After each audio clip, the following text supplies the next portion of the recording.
Hello, my name's Sophie Wright. I'm a professional chef and food writer, as well as the Easy Cheesy Chef Ambassador. There are over 1,000 different varieties of French goat's cheese, and in front of me here on my board I have just a few of those. They range in all different shapes and sizes, from a large log to a smaller log that's been matured in ash, to a pyramid shape, to a bigger pyramid, to ones that are slightly more matured and have a stronger flavour and texture. You can get really lovely soft cheeses, or ones that are more crumbly inside because they are slightly older and they've been matured. So it's really down to your taste. Now, Chèvre or French goat's cheese is a wonderful ingredient and great thing to have in your fridge at home, and lots of different ways of cooking with it. So this is a spreadable French goat's cheese. It's got a very mild and smooth finish, and it's perfect just on toast or on a bagel for breakfast, but also great in desserts because it takes really well to the sweetness. So added with a little bit of orange zest or lemon zest and a bit of icing sugar, you've got a dessert already made there really. It's fantastic in cheesecakes, so just use it in exactly the same way that you would use cream cheese, and I think you'll be pleasantly surprised. Because of the natural acidity in goat's cheese, it tends to work really well. Or you can just, for a dessert, you can just cut open some figs, put them inside, bit of honey on top, put them in the oven, and they make a really nice alternative to a very light dessert. And today I'm going to show you how to make a baked cheesecake using fresh French goat's cheese. Now I'll just take you through a few of the ingredients quickly. Here I've got 900 grams of fresh spreadable French goat's cheese.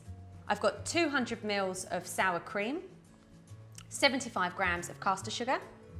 I've got some flour, 3 tablespoons, some vanilla bean paste, 2 oranges and 2 lemons, 4 eggs, and for the base I use 85 grams of butter and 150 grams of digestive biscuits.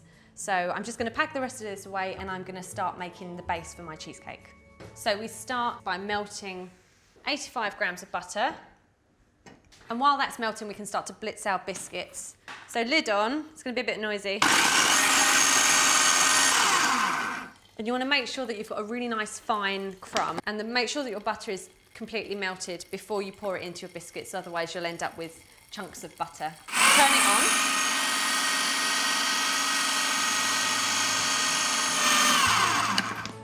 That's it.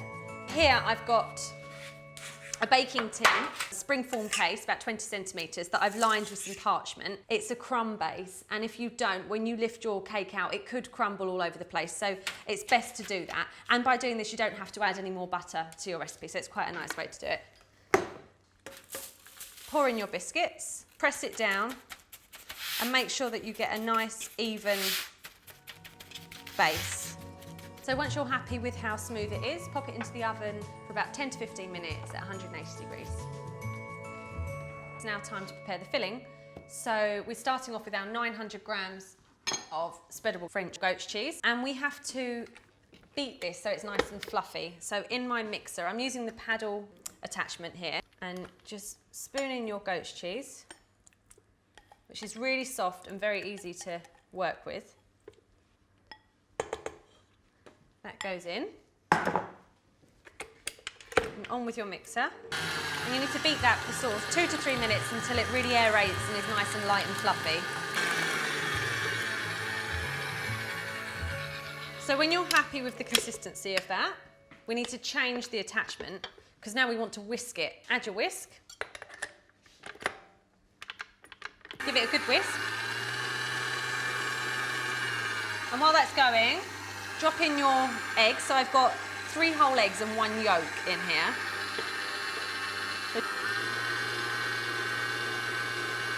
Like that. Some lovely vanilla. This is vanilla bean paste.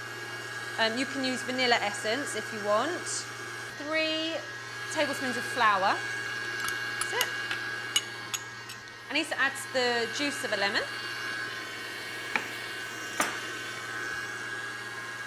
Finally, I've got 200 mils of sour cream.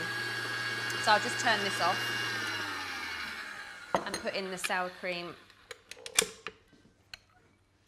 Otherwise we'll all get splashed. And then just turn that back on until you're happy that it's all incorporated.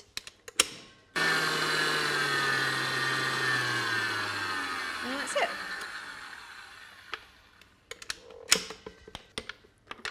take out your whisk and just make sure you've got all those nice orange bits. So my mix is ready. So my base has been baking. And we do this just to crisp up the base a little bit so that it's not raw. And you don't have to wait for it to cool down because we're going to put this straight in the oven. But the important thing to do now is to turn your oven down to about 160 degrees. Okay, so you might want to just leave your oven door open just to let it cool down a little bit because obviously we baked the base at 180, so it needs to come down by 20 degrees. Pour on your mix, like that. And this is a springform cake tin and it's also non-stick, which is why I haven't bothered to grease it. So I think the oven's about ready now. I'll just pop this in.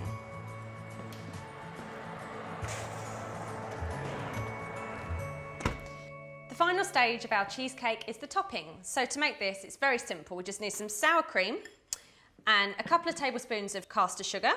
So that goes in. Give it a good mix. And then we just need to add a little bit of acidity, which is going to come from lemon juice. Just give it a really good stir. And then once your cheesecake is cooked, let it cool down in the oven until it's completely cool, so a couple of hours. Pour your topping over your cheesecake. So just smooth it out. Give it a little bash on the surface just to even it all out. And then I just like to run my thumb just around the outside just to smooth off all those edges there. So once you've topped your cheesecake, you can pop it into the oven just to set it a little bit on top, or you can put it into the fridge so the sour cream is a bit more set. I'm just going to release it from the tin now.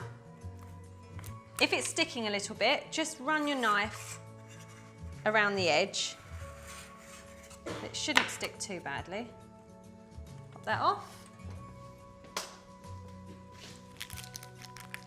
And then just take a cake slice, and it should release itself really easily from the parchment, and just slide it onto your serving plate. So there we have it. There's my baked cheesecake with fresh French spreadable goat's cheese. I've garnished mine with some raspberries, but you can be as creative as you like.